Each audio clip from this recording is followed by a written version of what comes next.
Assalamualaikum warahmatullahi wabarakatuh. Tak terasa waktu cepat berlalu dan bulan Ramadan yang penuh dengan hikmah, penuh dengan keutamaan dan juga keberkahan berlalu sudah. Lantas, sudahkah kita termasuk ke dalam orang-orang yang mendapatkan limpahan rahmat dari Allah Subhanahu wa Ta'ala selama bulan Ramadan? Atau masihkah kita berniat untuk memetik keberkahan di bulan-bulan lainnya? Selengkapnya akan kita bahas bersama dengan Profesor Dr. Kiai Haji Muhammad Syirajudin Samsudin yang dikenal dengan Bapak Din Samsudin selaku Ketua Dewan Pertimbangan Majelis Ulama Indonesia. Selengkapnya kita bahas dalam Risalah.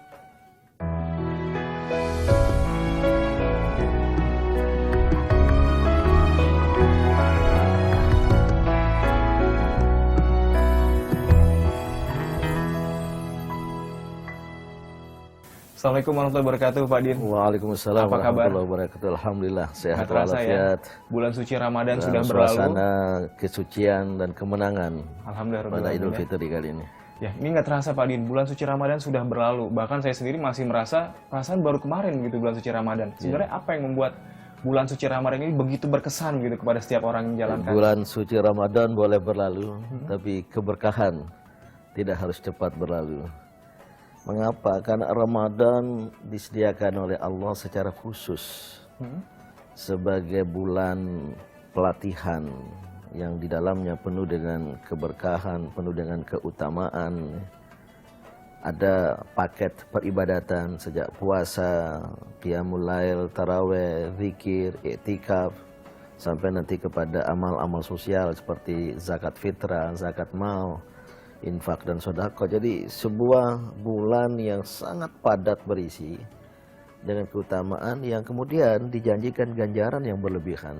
Bahkan dijanjikan ada 1 bulan, maksud saya 1 malam pada bulan itu yang nilainya lebih baik dari 1000 bulan gitu. Inilah yang kemudian membuat kaum beriman, maksudnya tidak semua umat Islam, hanya yang punya keimanan, itu akan menyikapi Ramadan itu sebagai sesuatu tamu agung secara istimewa, disambut kedatangannya, diisi malam dan hari-harinya. Dan sebenarnya seperti Rasulullah dan para sahabat ketika meninggalkan Ramadan atau pada hari-hari terakhir itu ada suasana kebatinan yang sedih ya, karena akan berpisah dengan sang tamu yang penuh dengan keutamaan tadi itu. Saya kira inilah yang membuat kaum muslimin, khususnya kaum beriman, kemudian punya perasaan tersendiri dengan Ramadan.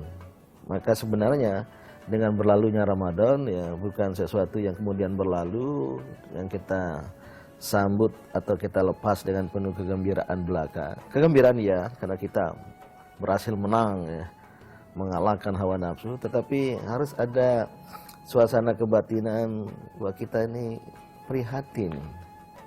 Apakah kita bisa bertemu dengan Ramadan pada tahun-tahun yang akan datang? Seharusnya suasana kebatinan seperti itulah yang dimiliki oleh kaum beriman pada hari-hari seperti sekarang ini. Jangan sampai keberkahan cepat berlalu. Ini bukan kemesraan. Mempertahankan jauh lebih sulit. Tidak mudah. Mudah dikatakan, susah dilaksanakan. Lantas bagi orang-orang yang bersungguh-sungguh selama bulan Ramadan, jadi benar-benar tadarus, kemudian itikaf, sholat tarawih, sholat sunnah lainnya, berpuasa, infak, sodako, segala macam. Lantas apa yang mereka dapat setelah bulan Ramadan ini berakhir, Pak Din? Kalau soal apa yang kita dapat itu urusan Allah lah. Allah sudah menjanjikan pahala. Ajrun ghairu mamnun, pahala yang berlimpah, tak terkirakan. Apalagi yang berhasil untuk mendapatkan malam qadar, malam berbilang-bilang, Lailatul Qadar ya. Tentu ganjarannya lebih dari 1000 bulan gitu. Itu urusan Allah lah ya, kita tidak bisa mengetahuinya, tapi kita yakin bahwa Allah telah mengganjari kita, Allah mengasihi kita gitu. Dan oleh karena itu yang paling penting adalah bagaimana mempertahankan dan mempertahankan nilai-nilai Ramadan, nilai-nilai atau keutamaan Ramadan ini sesungguhnya akan membuktikan keberhasilan Ramadan kita. Mabrur atau tidak begitu ya? Mabruk atau tidak. Kalau mabrur untuk haji, ini mabruk atau tidak, diberkati atau tidak ya. Itu akan dapat kita ketahui oleh diri kita sendiri maupun oleh orang lain. Kalau selama bulan-bulan pasca Ramadan, ya Syawal, Dzulqa'dah, Dzulhijjah sampai Muharram sampai Ramadan, kita dapat mempertahankan nilai-nilai Ramadan, tradisi-tradisi Ramadan, itu berarti dapat kita pastikan, Berhasil dapat gitu ya? dipastikan atau ini merupakan isyarat dan indikator keberhasilan Ramadan tadi itu. Nah itu bagi orang-orang yang beruntung. Sebaliknya Pak Din, bagi orang-orang yang kurang bersungguh-sungguh selama bulan puasa, artinya bulan puasa dengan di luar bulan puasa sama aja, malas-malasan aja gitu. Apa yang orang Ya, dapat? tiada pesan lain kecuali sadarilah itu sebagai sebuah kerugian. Sikapilah itu dengan keprihatinan, dengan penyesalan. Walaupun penyesalan kemudian tak berguna, tapi kalau penyesalan yang kemudian disertai oleh tekad, kalau begitu Ramadan yang akan datang akan saya hadapi, saya akan isi dengan sebaik-baiknya, tidak seperti Ramadan yang lalu. Dan oleh karena itu saya berdoa kepada Allah Subhanahu wa taala semoga dapat dipertemukan kembali dengan Ramadan. Ya itulah saya kira cara yang terbaik ya. Karena kalau hanya menyesal dan menyesal kemudian tidak ada perubahan juga tidak ada gunanya kan. Tapi jadikanlah dengan cara hari-hari setelah Ramadan ini juga akan diisi seperti Ramadan yang lalu itu. Sholat wajibnya, sholat sunatnya, termasuk juga sholat malam dan juga amal-amal sosial yang lain. Oke, Pak Din sendiri di bulan Ramadan ini ada pengalaman menarik nggak? Atau pengalaman yang berbeda gitu dibanding bulan-bulan Ramadan sebelumnya? Ya secara khusus tidak ada ya, mungkin karena sudah setiap tahun ya, kita jalani, saya isi, dan kegiatan-kegiatan juga nyaris tidak berubah ya. Ya tetap sibuk ya, termasuk ke daerah-daerah ya. Kecuali pada Ramadan ini ya saya terus terang diliputi oleh suatu harapan dan berdoa kepada Allah SWT. Semoga proyek pesantren modern internasional yang saya bangun di Sumbawa, jauh di pelosok desa itu, yang akan dimulai setelah Ramadan ini tanggal 10 Juli ya. 2016 ini akan bisa berjalan dengan baik karena ini adalah sebuah mimpi, sebuah cita-cita besar ya. Untuk menampilkan Islam yang modern dan moderat di Indonesia dan pesantren modern internasional ini menjadi pusat keunggulan akademik di dunia Islam nantinya. Amin, insya Allah kita doakan sama-sama Pak Din ya. Ya, bulan Ramadan adalah bulan yang penuh keberkahan, penuh dengan kehikmahan dan juga keutamaan, dan itu semua datangnya dari Allah Subhanahu wa taala. Dan yang paling penting adalah bagaimana setelah bulan Ramadan kita bisa mempertahankan keberkahan-berkahan yang kita raih selama bulan Ramadan. Tentunya sampai kita bertemu dengan Ramadan selanjutnya. Ya, kami akan kembali tentunya, tetaplah di Risalah.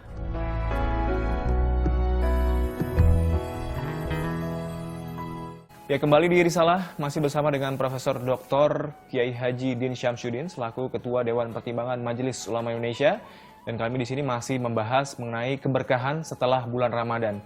Ya Pak Din, kalau kita bicara bulan Ramadan, berkah kebaikan apa saja yang terlihat pada diri seseorang setelah bulan Ramadan berakhir? Iya, sebagaimana yang saya sebutkan tadi, berkah atau berasal dari bahasa Arab barokah. Ini sebuah konsep dalam agama Islam yang khas, yang menunjukkan adanya sesuatu yang mengalir dari Sang Pencipta Allah Subhanahu wa taala yang Maha Pengasih, Maha Penyayang kepada kita manusianya, manusia ciptaannya itu yang berupa apa ya, semacam bonus ekstra, maka ziyadatul khair, kelebihan tambahan dari kebaikan-kebaikan. Artinya apa? Ketika kita berbuat sesuatu yang baik, kita mendapatkan ganjaran, tapi Allah masih menambahkan lagi ganjaran itu. Itulah barokah kira-kira ya. Jadi bisa disebut sebagai bonus, sebagai tambahan, tetapi yang mengalir karena kasih Allah, karena cinta Allah kepada kita manusia. Jadi luar biasa barokah. Dan oleh karena itulah konsep barokah yang tadi saya sebut antara lain ya, sesuatu yang luzum, niscaya akan diberikan oleh Allah kalau kita berbuat baik. Subut, menetap, sesuatu yang ada di situ terus menerus sebagai kebaikan. Dan yang ketiga ada tambahan zadatul khair, sebagaimana pengertian di dalam kamus atau di dalam bahasa itu ya. Maka konsep berkah ini akan menjadikan segala yang kita miliki ya, itu menjadi sesuatu yang bernilai tambah, yang bersifat ilahi. Kalau kita bekerja, mendapat gaji, ya, mendapat honor, mendapat apalah balasan dari pekerjaan di dunia ini. Ya sesuatu yang niscaya harus demikian gitu. Tapi kalau tidak ada berkah, maka dia sesuatu yang hampa. Ya sesuatu materi belaka, uang, ya ribuan, ratusan ribu atau jutaan yang kita terima adalah lembaran-lembaran kertas yang kebetulan ada angka-angkanya ya, menjadikan dia berharga ya. Tapi belum tentu ada berkah di dalamnya. Apalagi kalau tidak dicapai, diperoleh dengan cara-cara yang baik dan benar ya. Tetapi kalau harta itu atau sesuatu yang kita miliki itu ada berkah Allah di dalamnya ya, itu walaupun mungkin dari sudut jumlah ya, duniawi kecil seperti uang yang kita miliki sedikit, tapi rasanya nikmat. Luar biasa begitu. Ya, karena ada yang mengalir, ada ziyadatul khair, bonus pahala, bonus kebaikan yang mengalir, sehingga dirasakan oleh manusia itu sendiri sebagai sesuatu yang banyak. Kalau tidak berkah, banyak adalah sedikit.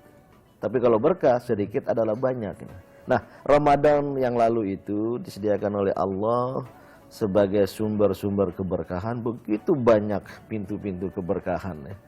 Begitu banyak ladang-ladang keberkahan, gudang-gudang keberkahan yang sebenarnya kemarin itu kita disilakan saja untuk memasukinya. Kuncinya disediakan, pintunya tidak ditutup, tinggal menjemput, tapi dengan ibadat, dengan takarrub, mendekatkan diri kepada Allah Subhanahu wa taala, maka insya Allah ya, alhamdulillah puasa-puasa pada hari-hari Ramadan kita yang lalu itu adalah pintu menjemput keberkahan.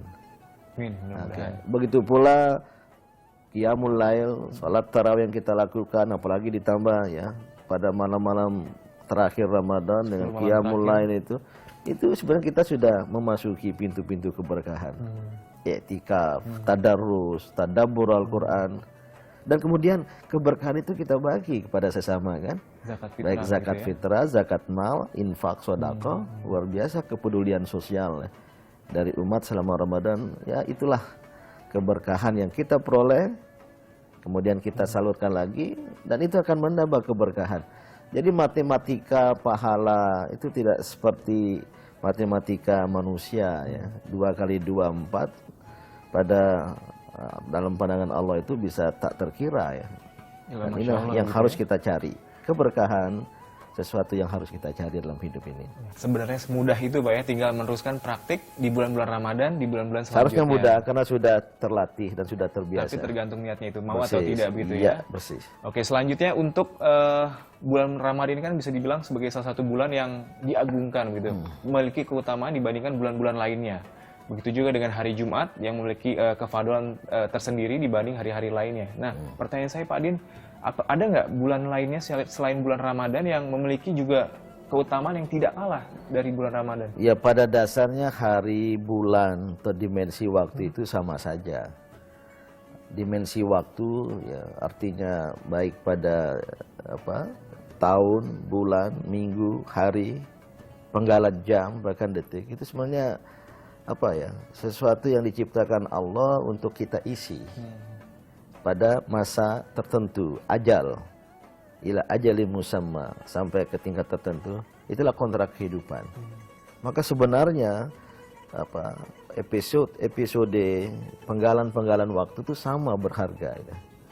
Tidak ada yang harus lebih istimewa, walaupun ya ada yang mengacu pada hadis ini ada hari istimewa, hari Jumat sebagai Sayyidul Ayyam, semulia-mulianya hari, tentu dalam arti karena ada antara lain ya, pada hari Jumat kita diperintahkan untuk menegakkan sholat Jumat, dan di situ ada jamaah, di situ ada silaturahim gitu. Maka dia mengandung kemuliaan. Begitu pula bulan Ramadan yang juga dinyatakan sebagai bulan mulia karena ada paket-paket ibadat di dalamnya gitu. Tapi pada dasarnya, pada hemat saya, hari-hari bulan-bulan itu sama, sangat tergantung apakah kita mau mengisinya atau tidak. Ramadan tidak akan ada artinya kalau dibiarkan kosong hampa. Syawal tidak ada akan artinya kalau kita biarkan juga tak terisi gitu. Oke, baik. Jadi intinya bulan Ramadan ini bulan yang penuh berkah, dan untuk melanjutkannya tentunya tinggal mempraktekkan apa yang kita kerjakan selama bulan Ramadan di bulan-bulan selanjutnya begitu. Dan kalau kita bicara bulan-bulan lain yang penuh dengan keberkahan selain bulan Ramadan, Sebenarnya itu tidak terlalu penting gitu Pak Din ya. Yang paling penting adalah bagaimana kita mengisi semua bulan yang kita lalui tentunya dengan amalan-amalan, perbuatan-perbuatan baik yang terus kita lakukan. Ya kami masih akan terus kembali, tetaplah di Risalah.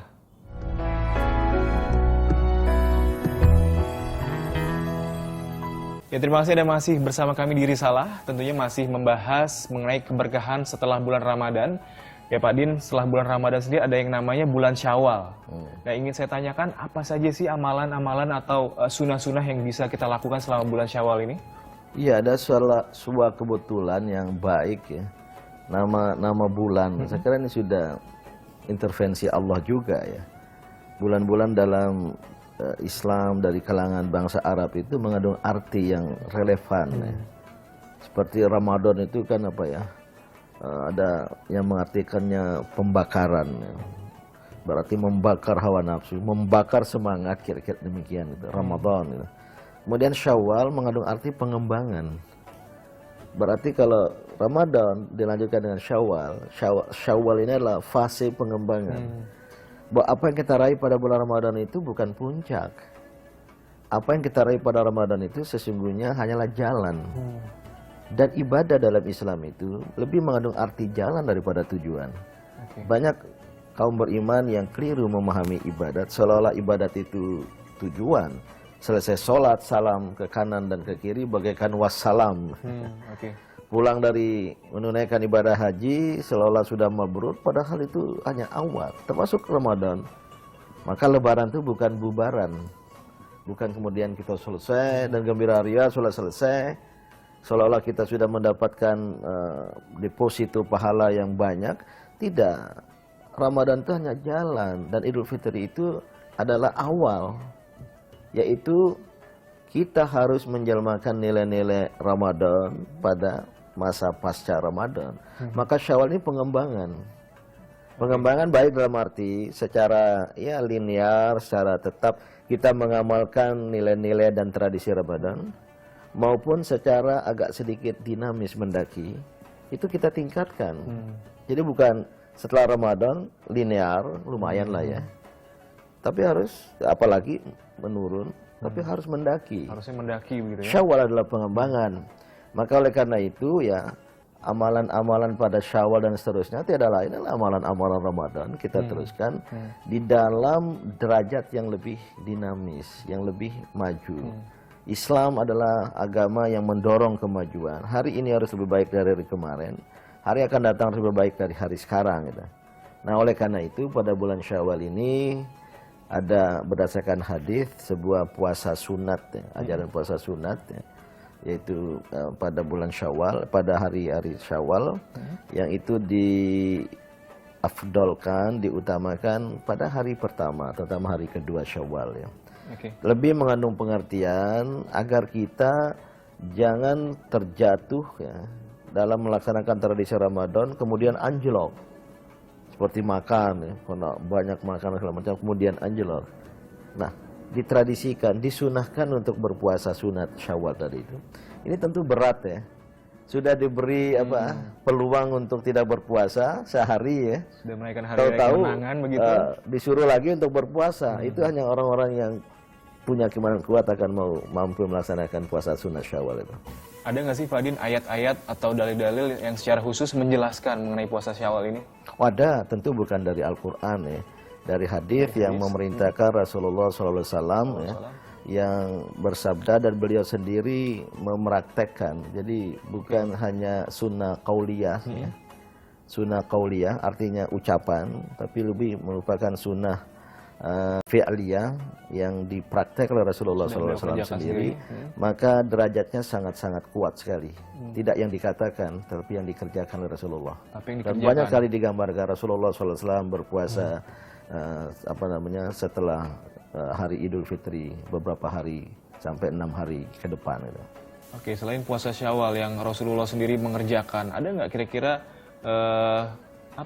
yang Rasul kerjakan selama beliau masih hidup dan bisa kita jadikan sebagai panutan untuk beribadah hingga saat ini selain puasa Syawal apa Pak Din? Dalam kaitan dengan puasa, yaitu yang dikenal dengan puasa sunnah Senin Kamis. Senin Kamis, oke. Ya, memang kalau puasa Daud ada yang mempertanyakan hadisnya. tapi puasa Senin Kamis, hari Senin dan hari Kamis, maka itu merupakan ritme ya. Coba lihat, bulan Ramadan sebulan penuh kita diwajibkan berpuasa, pelatihan. Kemudian bulan Syawal kita dicoba ya, pada hari kedua hanya intervensi 1 hari Idul Fitri, boleh makan, boleh minum, dan apalagi suasana kemenangan, tersedia banyak makanan. Tapi ada perintah bahkan 6 hari puasa sunnah itu.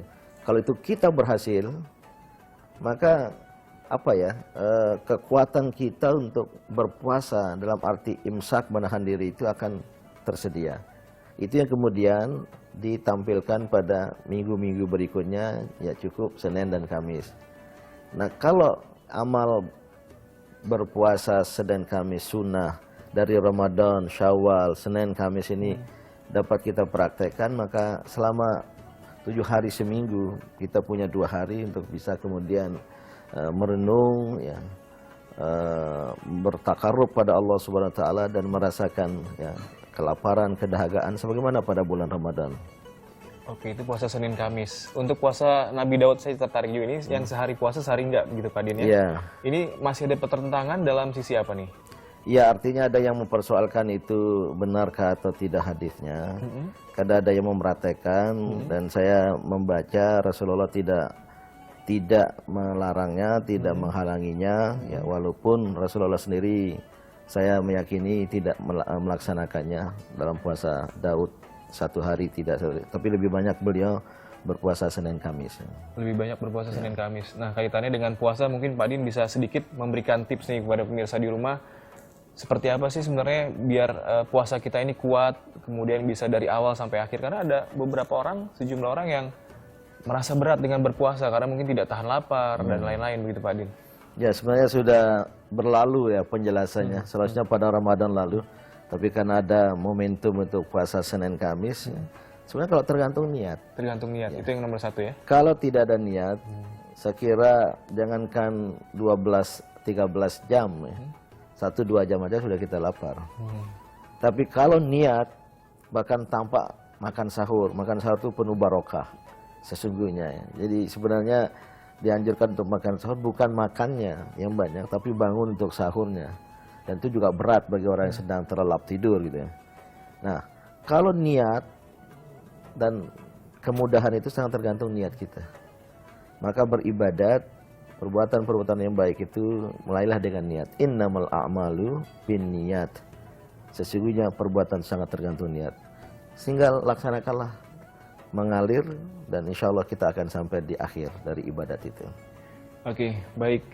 Bulan suci Ramadan sudah berakhir, lalu kemudian kita masuk ke namanya bulan Syawal. Bulan yang bisa dibilang sebagai fase pengembangan, di mana kita mempraktikkan apa yang sudah kita lakukan selama bulan suci Ramadan, lalu kemudian kita kembangkan lagi sehingga fasenya ini tidak menurun begitu Pak Din ya? Yeah. Tidak linear juga, tapi justru menanjak dengan amalan-amalan yang bisa dilakukan di bulan Syawal, antaranya adalah puasa Syawal yang tentunya banyak memiliki manfaat dan juga keberkahan bagi yang menjalankannya. Yang paling penting adalah bagaimana kita bisa niat untuk mengerjakan suatu amalan untuk mendapatkan keberkahan. Ya, mudah-mudahan Allah Subhanahu wa taala terus memberikan hidayah demi hidayah bagi seluruh umatnya. Insya Allah kita akan ketemu lagi dalam episode selanjutnya dalam risalah Informasi Islami Jiwa Muslimin Sejati. Wassalamualaikum warahmatullahi wabarakatuh. Waalaikumsalam. Terima kasih Pak. Iya.